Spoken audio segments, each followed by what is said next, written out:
Hi, I'm Omnik. I will be doing educational code first round 158, and I will be explaining what I'm doing along the way.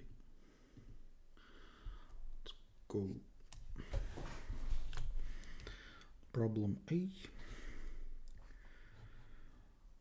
have a number line located at point 0. Want to travel to point X and then back to point 0. Travel by car. Blah.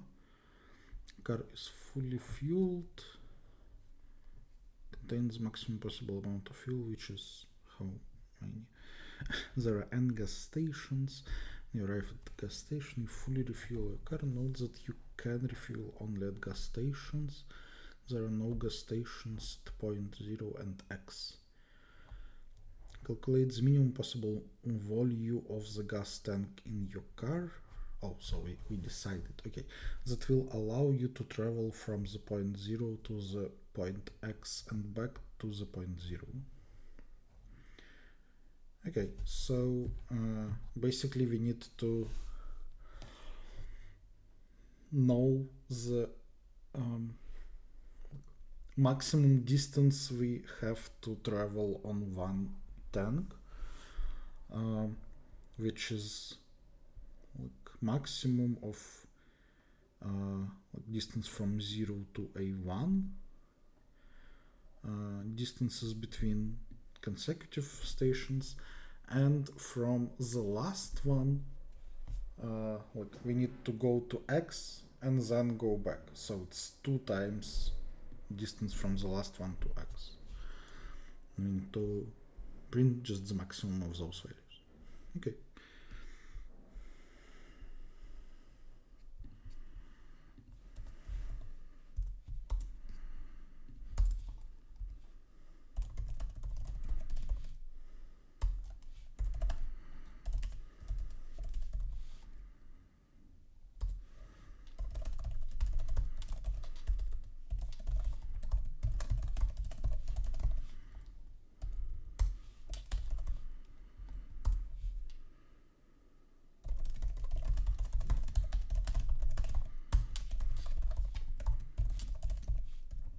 So we update the answer with distance between this gas station and the previous one, and we say that in the beginning, like, well, there is no gas station at point 0, but it doesn't matter, we still start with full tank there, and then says that the previous gas station was here, and after that we need to update the answer with 2 times x minus y.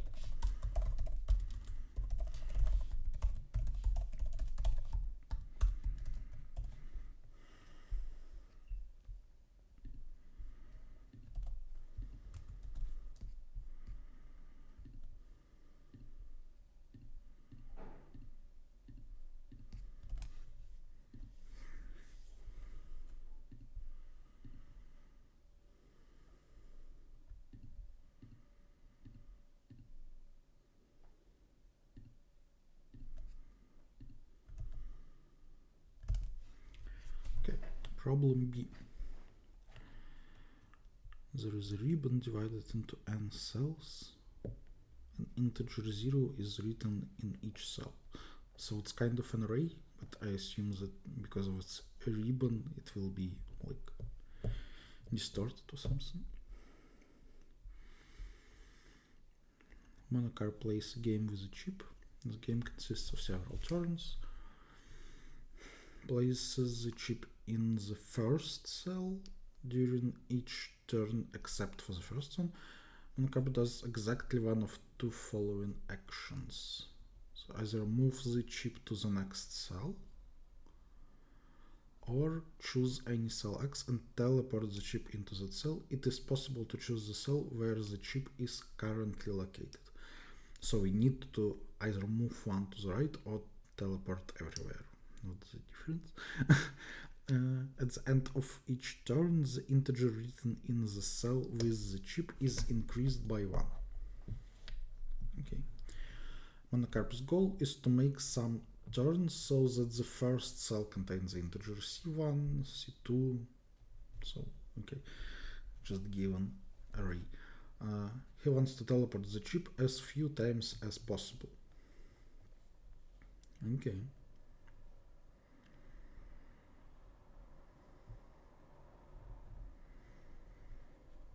So basically we started first position, then like go through some segment, then end it, teleport anywhere, move through a segment, and teleport anywhere. So basically we want to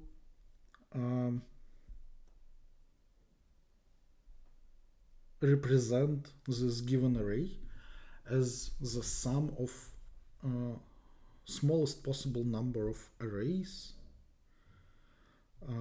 where each array is kind of like representing one segment. So it's like starts with zeros, then ones, then zeros.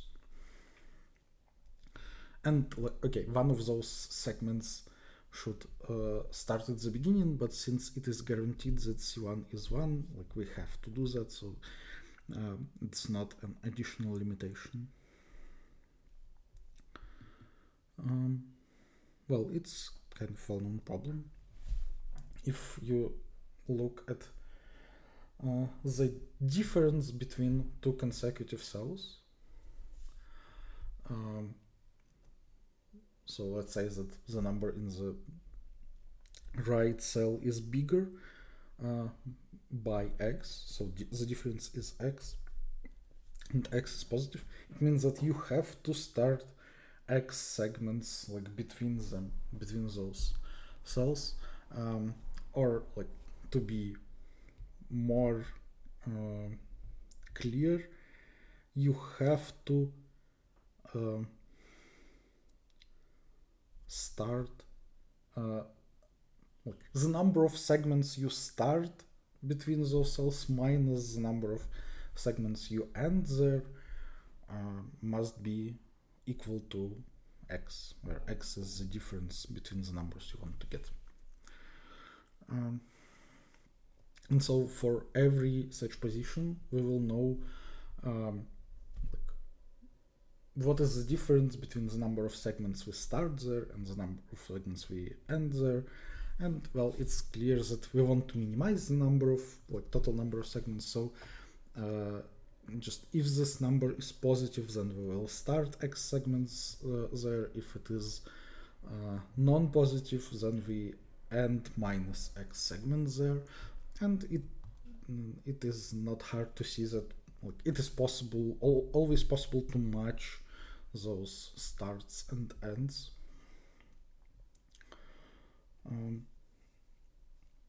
So yeah, to find the answer, we just need to basically calculate the number of starts, which is just sum of maximum between the difference and 0, because we only want to count the starts. Or you can count the sum of absolute value of differences, but then you count both starts and ends, so you need to divide that by 2 in the end. And also we'll have to subtract 1, because we counted the number of teleports, and the number of segments we need to traverse is greater by 1 than the number of teleports we need to do to change those segments.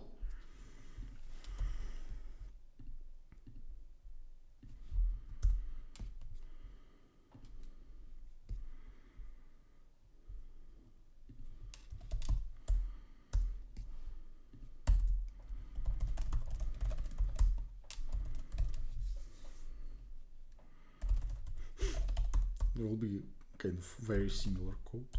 This is the first problem.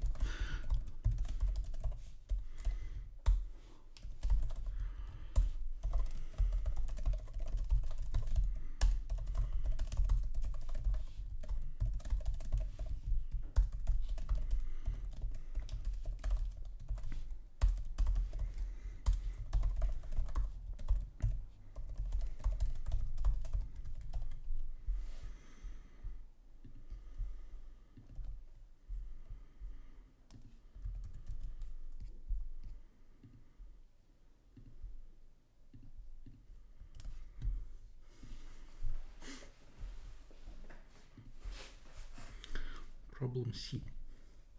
Have an integer array. One operation, you can choose an integer x, which can be very big. So the numbers that are given are small compared to the x that we can choose. Okay, and replace ai with ai plus x divided by 2 rounded down for all I. So we choose one integer and replace all the numbers in the array with this average with x. Pay attention to the fact that all elements of the array are affected on each operation. So print the smallest number of operations required to make all elements of the array equal. Makes sense.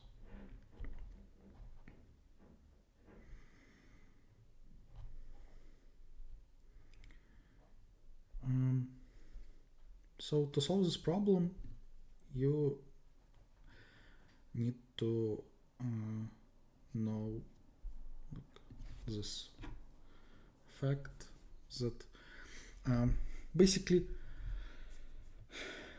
if you have some number, you want to calculate it rounded down, and then like add some integer to it, then divide by something, in this case by 2, and round it down, it is the same as like, not do the rounding down here.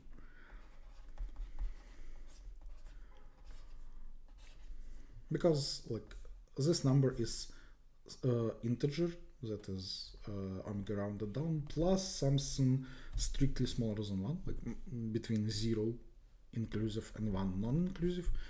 And after you add some integer to it, you will get like this integer plus something small. Then you divide it by 2, and well, you can see that like adding something small to an integer and then dividing it cannot change the integer part of it. Like you need to get to at least the next integer to get there. So if we look at how our numbers will change after 2 consecutive operations, we'll get that this is our initial number in the array, then you take average with x, and then you take average with y, both rounded down. So we don't need to do the rounding down here first, so we can remove it.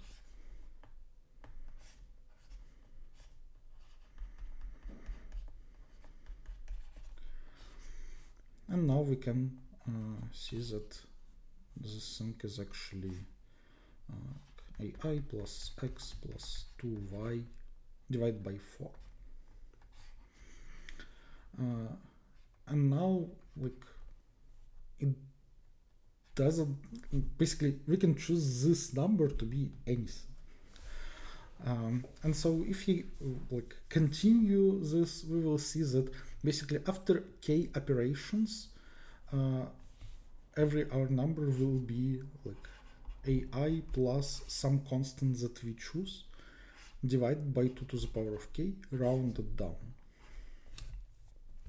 And that constant we can choose like any non-negative integer to be this number, basically by saying that let's do the very first operation with this number and then all the others with zeros. And so we just need to answer what is the minimum number k such that we can choose some constant, add to all the numbers we have, and then divide all the numbers by 2 to the power of k, round down, and we will get the same number. And it should be quite clear that the necessary and sufficient condition is that maximum of our numbers minus minimum of our numbers must be strictly smaller than 2 to the power of k. If it is not true, then it's clear to see that if we look at maximum and minimum after those operations, after adding constant does not change the difference, dividing by 2 to the power of k, so the difference will be at least 1, and so they cannot have the same integer part. But if it is true, then we can make the minimum number to have 0 remainder modulo 2 to the power of k, and then the maximum number will be minimum plus something that is strictly smaller than 2 to the power of k, and minimum is divisible by 2 to the power of k. So after dividing, so minimum will be just divided by 2 to the power of k, and maximum will be what minimum was plus something smaller than 2 to the power of k divided by 2 to the power of k. So something smaller than 1. So that's good. So to solve this problem, we just find minimum, maximum, calculate their difference, and then find the smallest k such that this holds. And we can do all of that in the most straightforward way possible. Right, we need to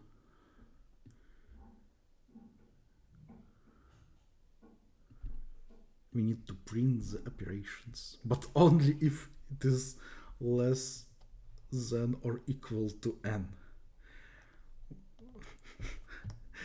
Okay, weird, but sure.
Okay, so now we want to find the minimum k such that maximum minus minimum is strictly smaller than 2 to the power of k, so while it is greater or equal, we need to increase k.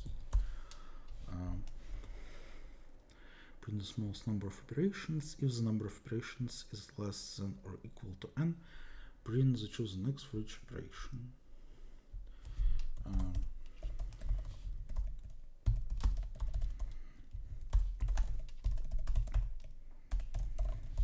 So if the number of operations is too big, then don't do anything. Otherwise, we need to print the actual answers, and they said that we just want the first number to be chosen such that the minimum becomes 0 modulo 2 to the power of k, and all other numbers are just zeros.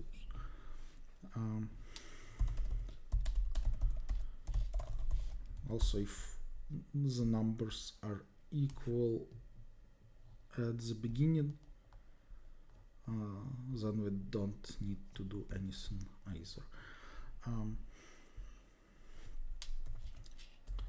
Okay, so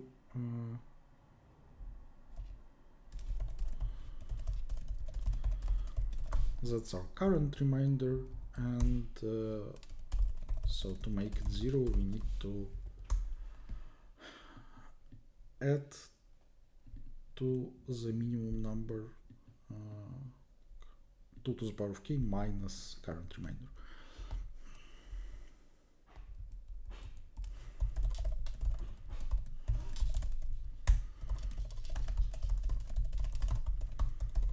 all other numbers are just zeros.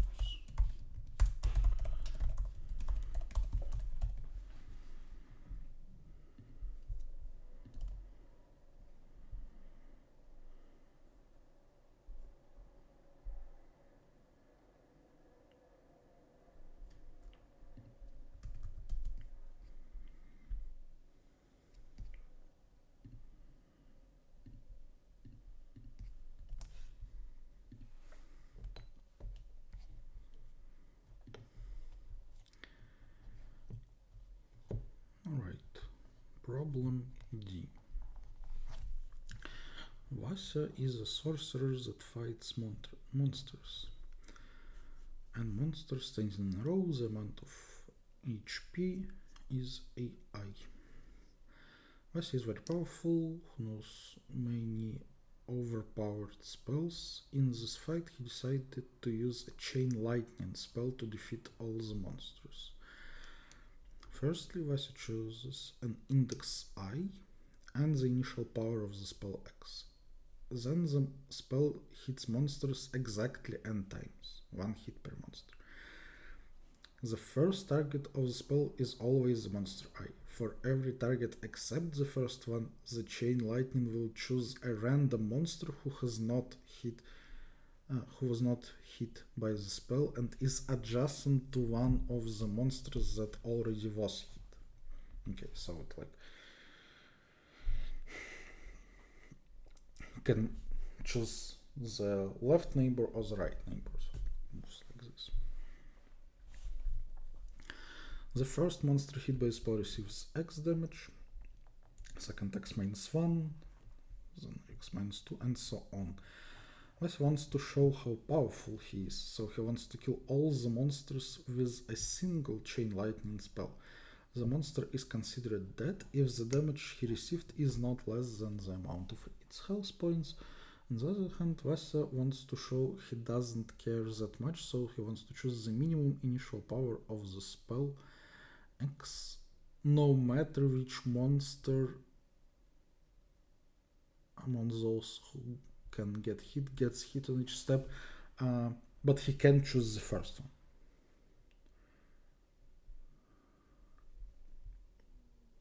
Right? Of course, Vasya is a sorcerer, but the amount of calculations, blah blah blah.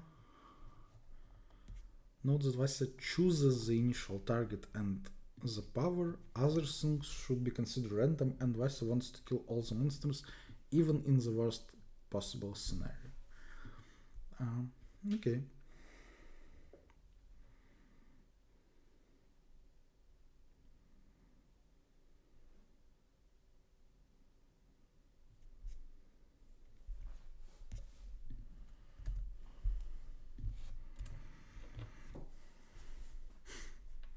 Okay, so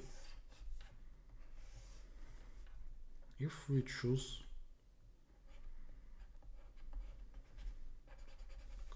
this one, it's position P, then obviously the power should be at least AP. That's clear. But for all other guys, like we need to kill the ice guys that can be like on the left or can be on the right. Let's use different letters for them. In any possible case. So for the guy on the left, the worst possible case for us is that like we first hit everyone on the right and only then move to the left. And so the number of actually that doesn't depend on the position we choose. Just if we know that it is on the right, then before this guy we need to hit everyone to the right of him. So X should be X minus N minus I guess in one indexation.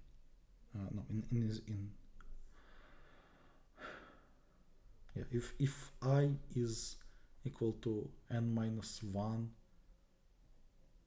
and p is equal to n, then this should be 1. So okay, in one indexation, but at least ai.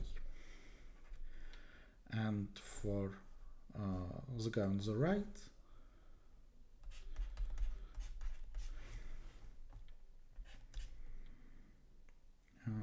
x minus j minus 1, at least aj, if j is greater than p. Okay, so if we choose this p, we just need to take the okay, we need to rewrite this, like move this thing we subtracted from x to the right, and then just take maximum of all of that. So maximum of ap ai plus n minus I and aj plus j minus 1. And this we take over all the guys on the left, this we take over all the guys on the right. And that will be our needed power to, like if we choose the position P to be the first one, and we can just calculate it for every position P and choose the minimum of them, kind of weird problem. And like from these numbers we need like maximum on prefix, from these numbers maximum on suffix, but well, we can pre-calculate those, so that's it.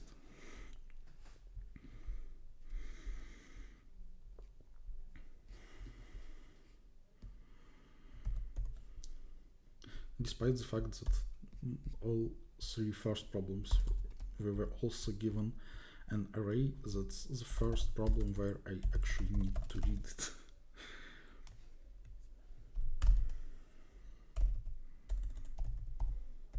I mean, saved. I needed to read it in all the previous problems, but I didn't need to save it.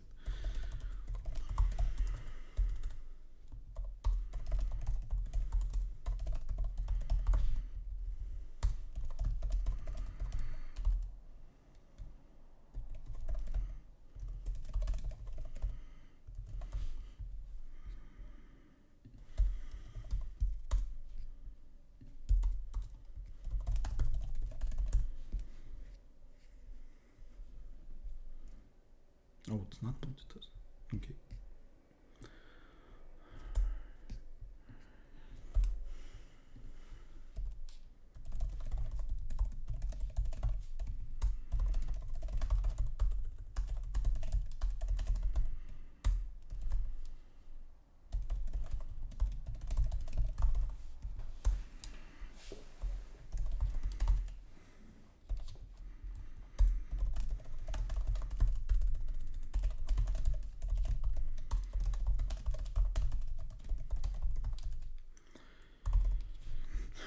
Okay, so I wrote those formulas considering that I'm in one indexation, but I'm actually in 0 indexation. So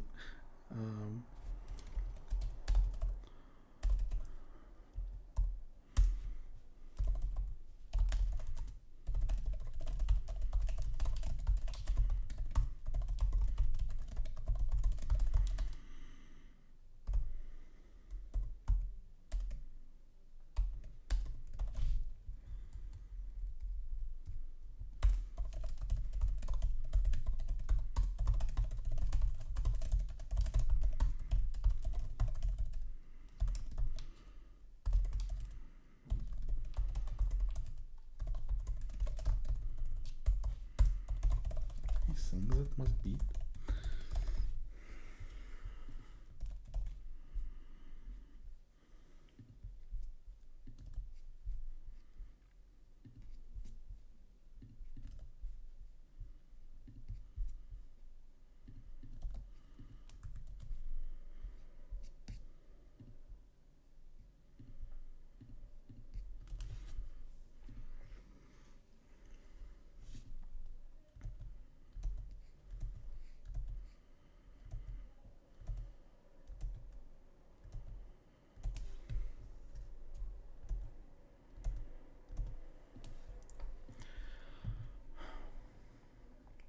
problem E.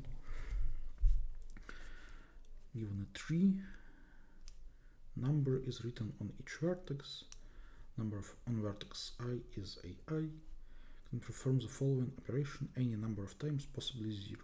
Choose a vertex which has at most one incident edge and remove this vertex from the tree. Okay, so we can remove leaves. Not that you can delete all vertices. After all operations are done, you are compressing the tree. The compression process is done as follows. While there is a vertex having exactly 2 incident edges in the tree, performs the following operation. Delete this vertex, connect its neighbors with an edge. Okay. So we will keep only vertices of degree not 2. It can be shown that if there are multiple ways to choose a vertex to delete during the compression process, the resulting tree is still the same. Yeah. Your task is to calculate the maximum possible sum of numbers written on vertices after applying the aforementioned operation any number of times, and then compressing the tree.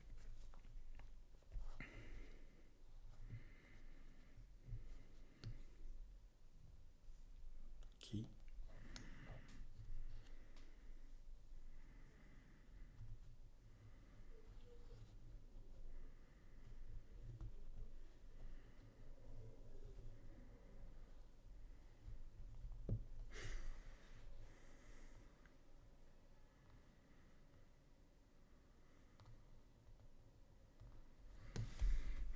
And n is pretty big. Okay. My first instinct is to do centroid decomposition. Okay, my first instinct is to do some kind of dynamic programming on tree, but to do it we need to root the tree somewhere, and we need to understand what is the highest vertex that I want to choose. But I guess I can try all the possibilities for that.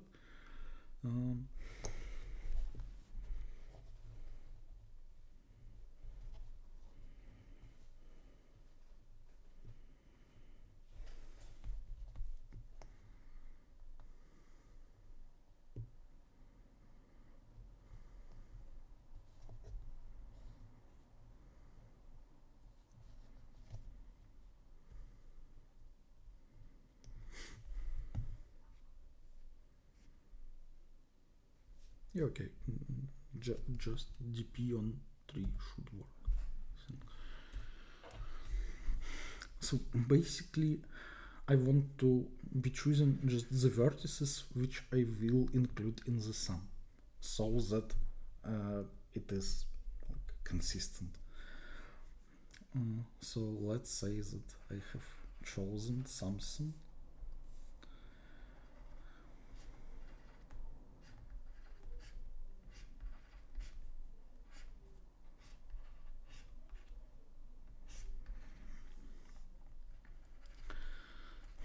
So if I have chosen these 3 red vertices, then we can see that I have to choose this one too, because basically what I'm saying is that if I have chosen some vertices, then if I can remove some leaves, I should just remove them, and then we will contract the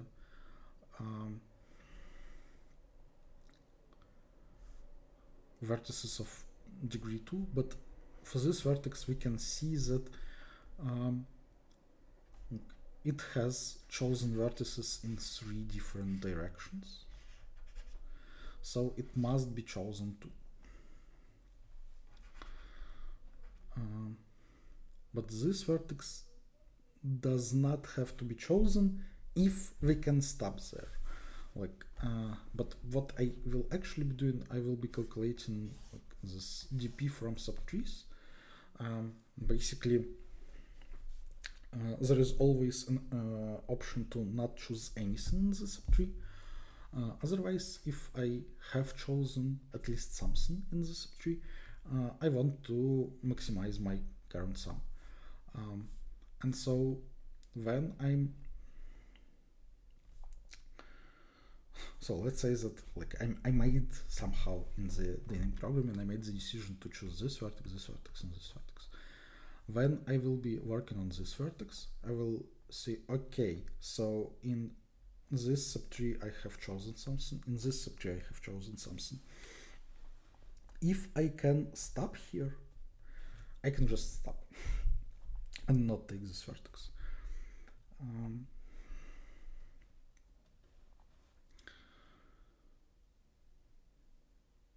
And actually I cannot take this vertex if I don't want to stop. If I want to stop, I cannot take this vertex just by itself, because, well, it will have degree 2 in the resulting tree.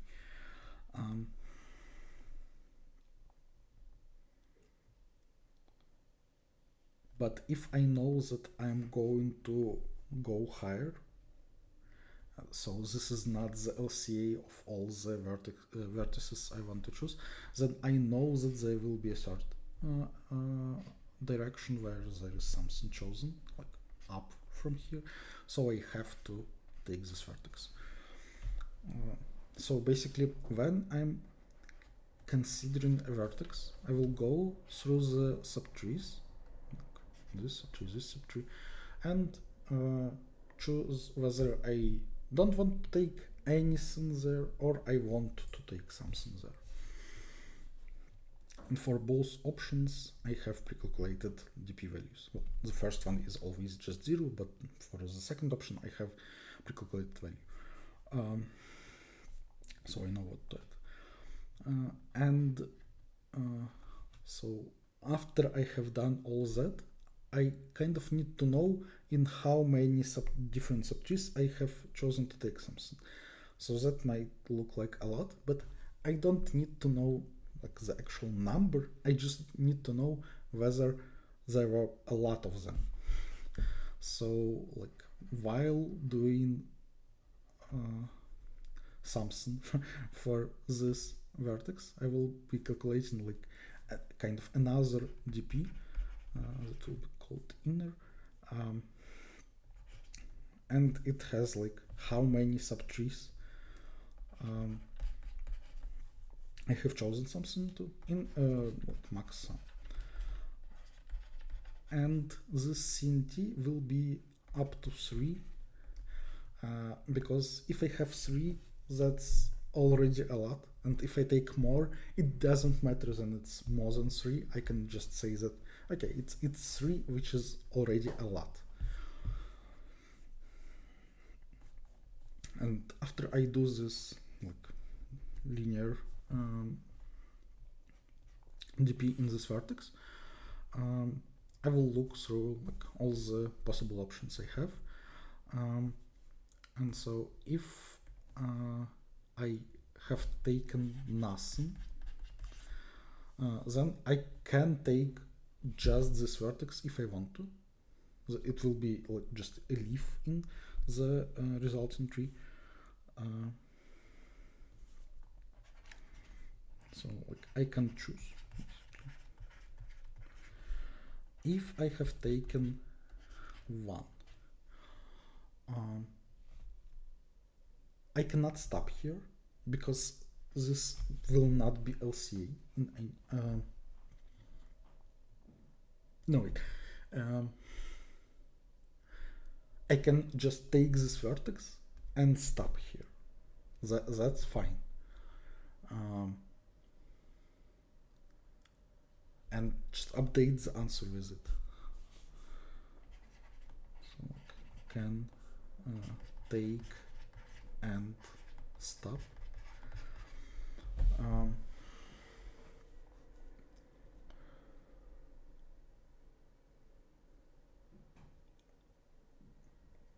But if I don't want to stop here, then I know that like I have chosen one subtree below and there will be something higher, so this vertex will have degree 2 and will be deleted. So like the second option is not take and not stop. Okay, if CNT is 2, so I have chosen like something here and here. If I stop here, then this vertex will have degree 2, so I can not take and stop. Or if I don't stop, then it will have degree 3, 2 down and 1 up. And so I have to pay for this vertex. So like take and not stop.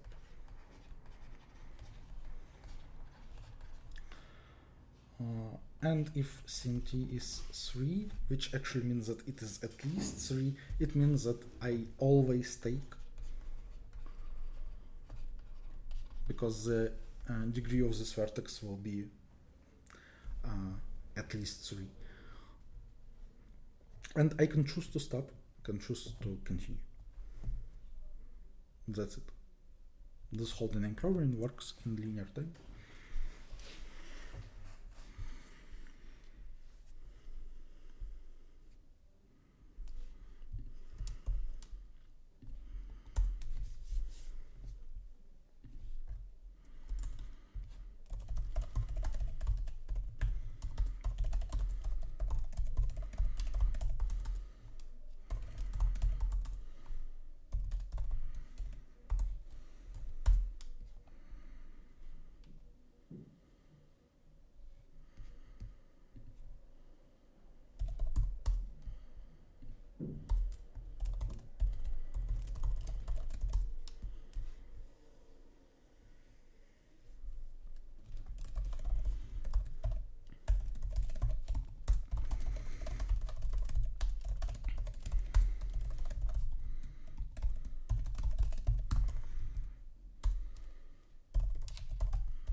No. I need to maintain. I need to be able to stop and just put something in the answer.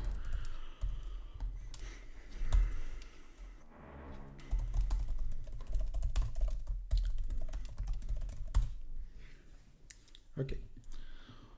So DFS. I need to create the array where I will be calculating the inner DP I was talking about.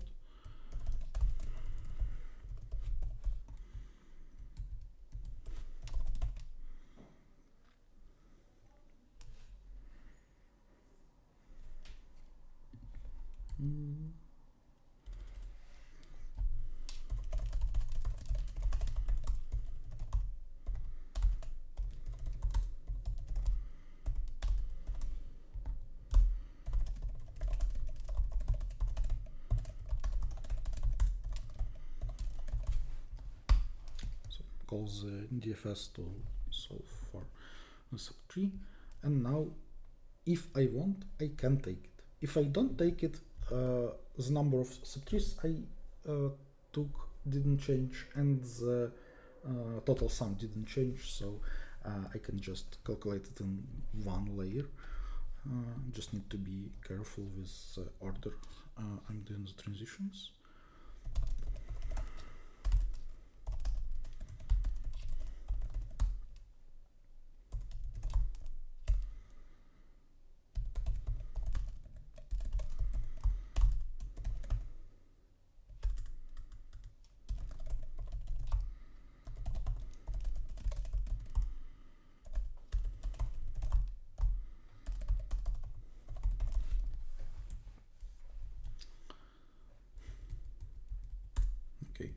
And now, well, basically just do all of that. So if I didn't take anyone, then like it's just 0, and I can start by saying that I can just take this vertex and nothing else.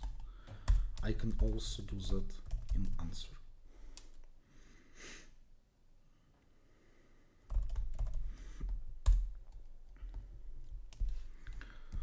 So that should do the first line.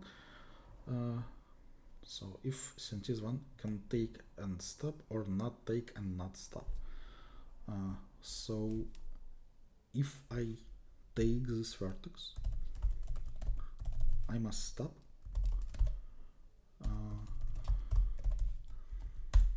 Or I can not take this vertex and not stop. So if I'm stopping, then I'm updating the answer. If I'm not stopping, then I'm updating the GP that I will be using for the parent of this vertex. Right, Cinti2, not take and stop, or take and not stop. So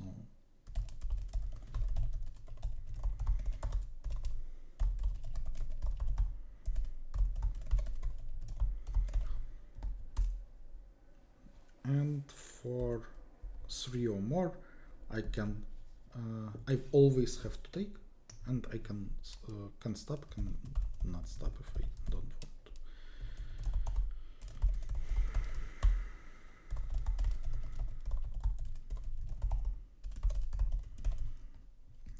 That should be it.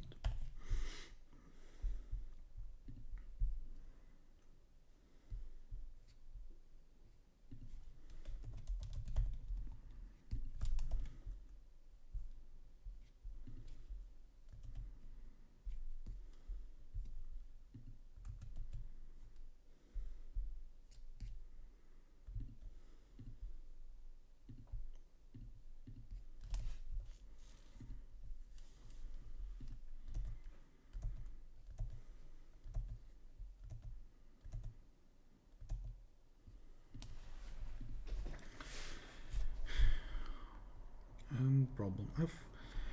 Landscaping. You appoint a very important task. You are in charge of flattening one specific road. The road can be represented as a polygonal line starting 0, 0, ending at n-1, 0, consisting of n vertices. The coordinates of i's vertex are I, ai. Okay. Flattening is equivalent to choosing some line segment such that all points of the polyline are below the chosen segment. Okay, like this. Values may be real.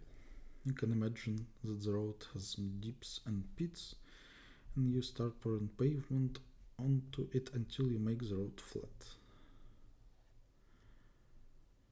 Points 0 and n-1 have infinitely high walls, so pavement doesn't fall out of sight. Okay. The cost of flattening is equal to the area between the chosen segment and the polyline. You want to minimize the cost, that's why the flattened road is not necessarily horizontal. Okay, so up to this point it reads like you need to choose a segment such that all this figure is under that segment, and we want to minimize the area below the segment. Well, it says below the segment, like between the segment and this figure, but the area of this figure is constant, so it doesn't matter. Yeah, but there is a problem. Data may be too old, so you send a person to measure new heights. This person goes from 0 to n-1 and sends you new heights bi for each vertex of the polyline. Since measuring new heights may take a while and you don't know when you'll be asked to calculate the minimum cost and corresponding y0 and y1 to flatten the road after each new height you get. Okay, so like we get updates of those points.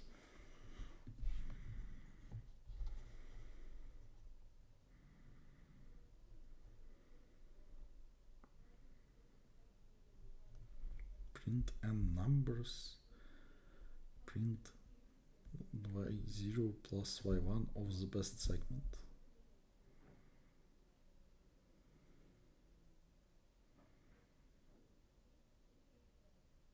But that's like the definition of the best segment, right? The area of this like trapezoid is the sum of those numbers divided by 2 multiplied by this height, which is n-1.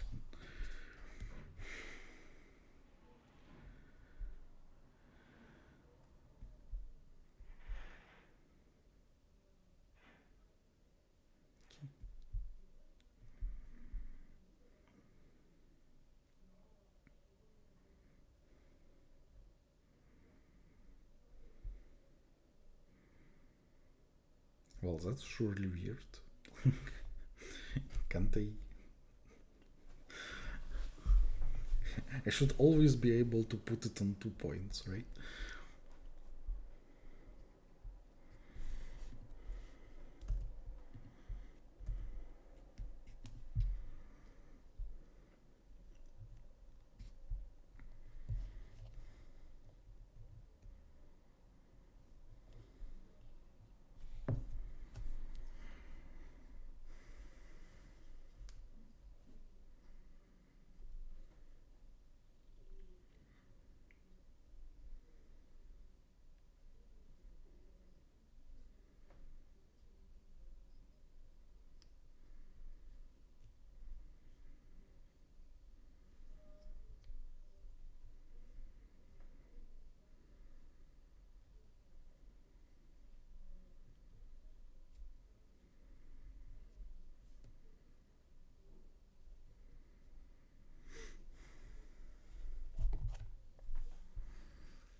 I don't like this.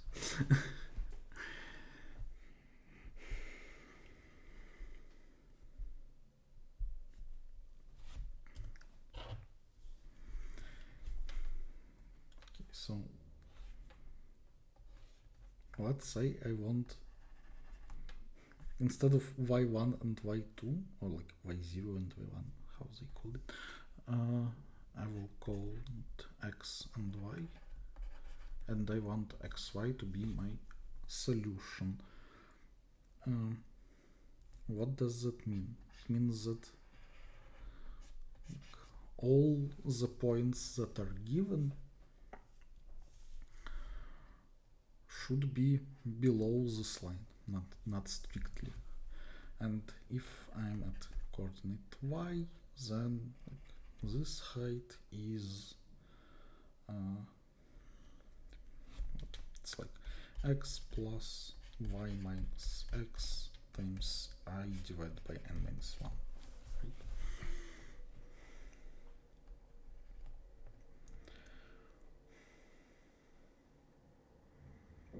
And so this must be at least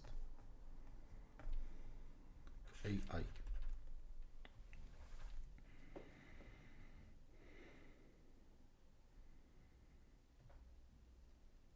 So this looks like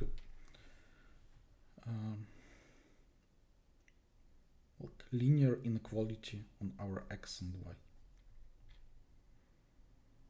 So it's n-1 minus I x plus IY is at least AI. So if we plot xy on two-dimensional plane,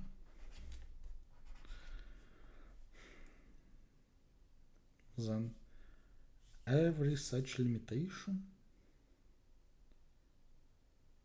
gives us some kind of half plane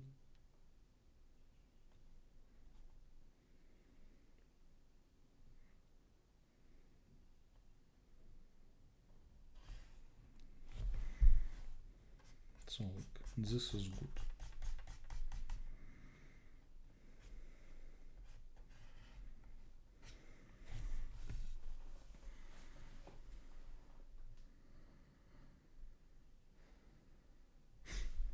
Now like in the end I will have like some number of such half planes,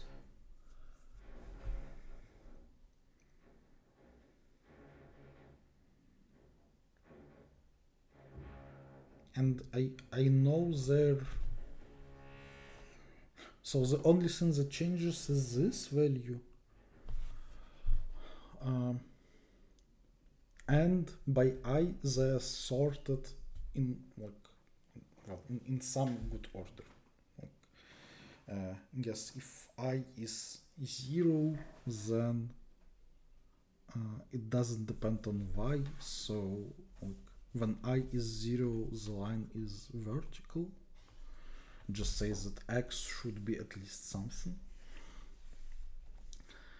And then I start to like rotate until I get to the horizontal line when I is n minus 1. Then x is not important, and it just says that like y should be at least something. And now I want to like intersect those half planes, and in the intersection of half planes I want to choose the point with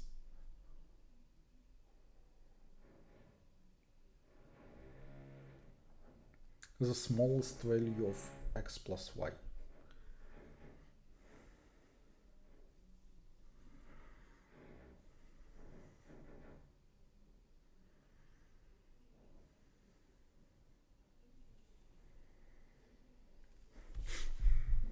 So why it was important that I rotate in correct order? It means that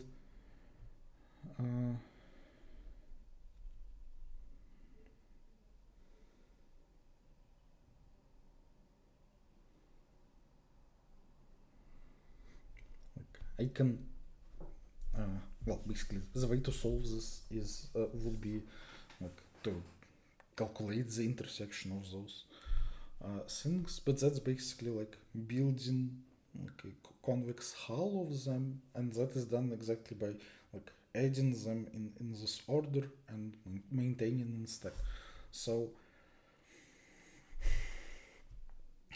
I can calculate it for all the prefixes of B and all the suffixes of A. So when I have added some prefix of B's, I know that like I need these lines from B and I need these lines from A. And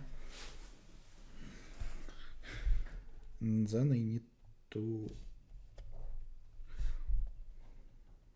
calculate the answer somehow.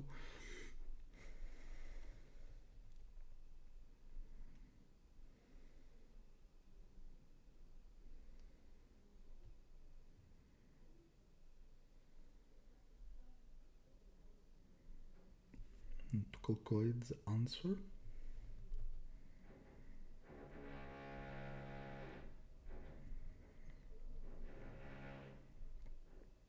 I need to kind of like intersect those two convex hulls and then kind of try to find the place where the line was like, which is like diagonal, is like p over 4 angle, where it would be inserted. So like I have lines changing angles, and so I need to find where they change from being like more vertical to being more horizontal, and that's where will be the smallest x plus y, which is in intersection.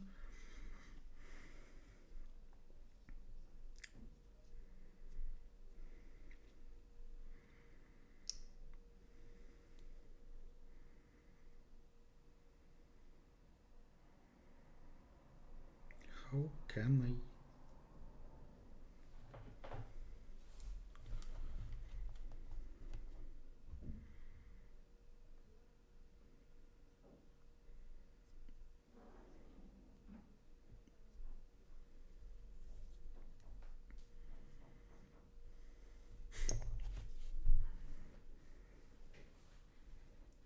From the structure of how the intersection should look like. So I have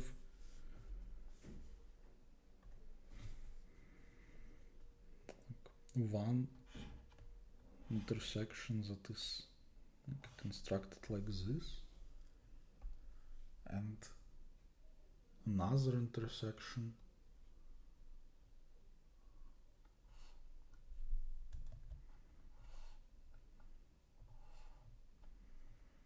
that is constructed somehow like this.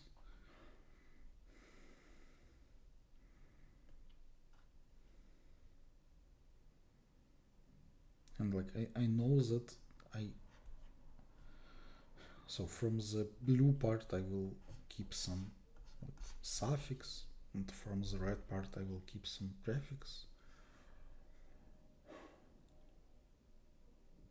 Can I just like kind of binary search the intersection point? So they're both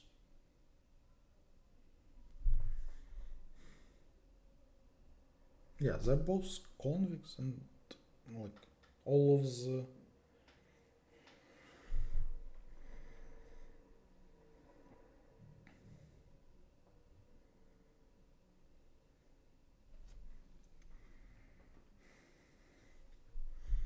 the gradients for the red thing are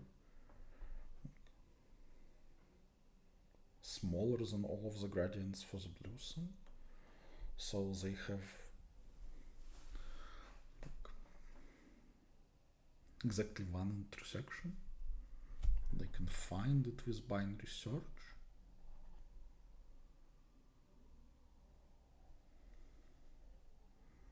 But what I actually want is to like find the point where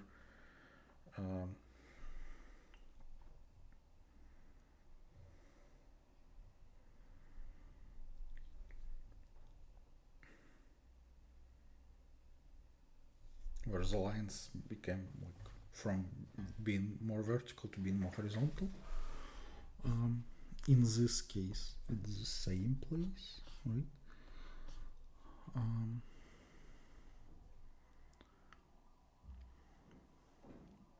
But it doesn't have to be the same place. But after I find the intersection point, like I basically know everything.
So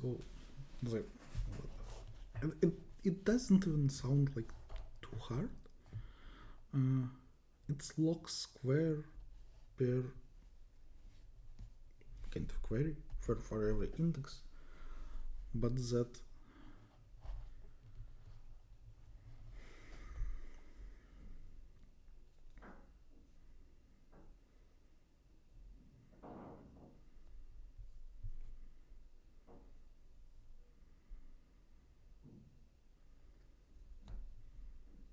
shouldn't be a problem.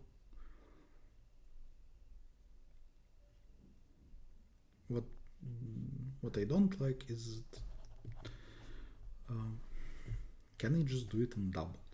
That's the big question.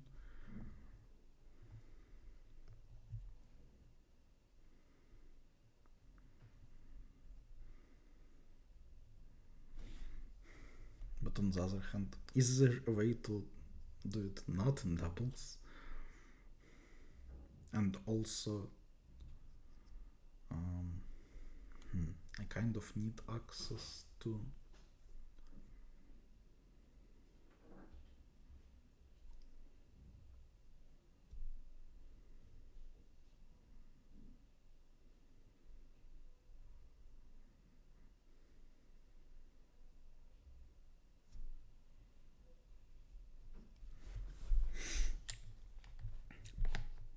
both those stacks at the same time, but I'm building them differently. It's not a big problem. Like persistent stack is just a try, which is not that bad.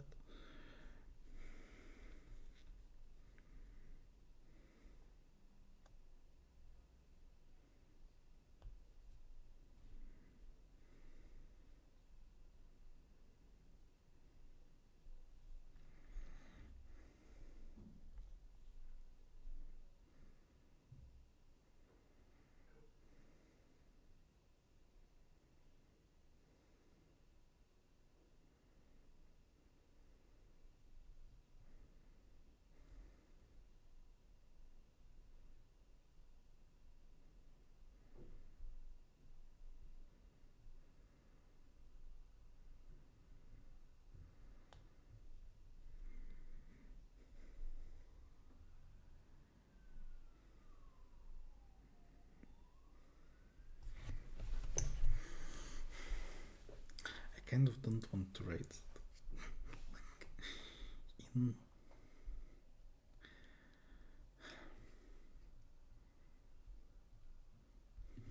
In a serious contest like that would not be a big problem to implement that, but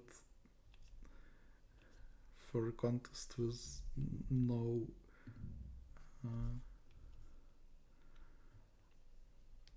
no real stakes for me, I just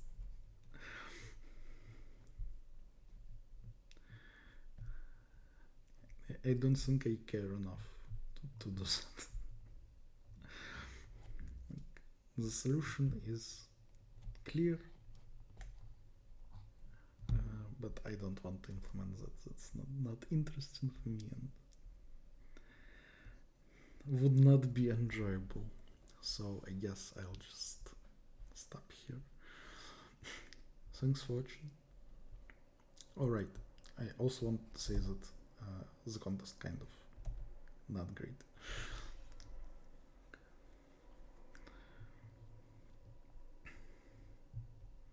Okay, the problem E is kind of fine, but the first four problems kind of look, they all feel kind of the same.